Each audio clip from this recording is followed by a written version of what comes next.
и Корженевской. Мы летим туда с целью совершить восхождение на самую высокую вершину страны – пик коммунизма. Его высота 7495 метров. Другой семитысячник, пик Корженевской, мы изберем в качестве объекта для тренировочного восхождения. Но все это для нас пока впереди.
с ними не идут с легкой душой, с легким рюкзаком и легким настроением.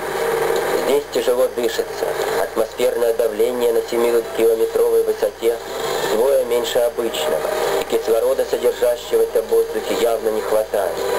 Тяжело идется, налипающий на кошки и шепельтоны снег увеличивает и без того большой вес нашей высотной обуви. Тяжело пополняются силы. Съесть что-либо, а тем более приготовить пищу на 20-градусном морозе и сильном ветре, задача не всегда выполнимая. И наша кинокамера, к сожалению, недолго проработала в этих условиях. Но тяжело – это не синоним невозможно. Вряд ли какое восхождение дается альпинистам легко.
На высоте 6900 метров мы провели 2 ночи. Первую перед последним броском к вершине и вторую после спуска. Последние 600 метров давались особенно нелегко. Только к 6 часам вечера вернулись мы к своим палаткам. Спускаться оттуда в тот же день было уже поздно. Зато на завтра, сбросив за день 3 километра высоты, мы возвратились наконец в базовый лагерь. То, что мы намечали, сделано. Совершено восхождение на высшую точку страны, пик коммунизма. Остается назвать тех, кто принимал в нем участие. Это руководитель восхождения, заслуженный тренер Украины Александр Зайцев, Юрий Литовченко, Василий Беда, Владимир Соломончук, Игорь Кириллов, Любовь Селиванова, Михаил Селиванов, Эдуард Арсенрод, Валерий Ямыга, Валерий Филимонов.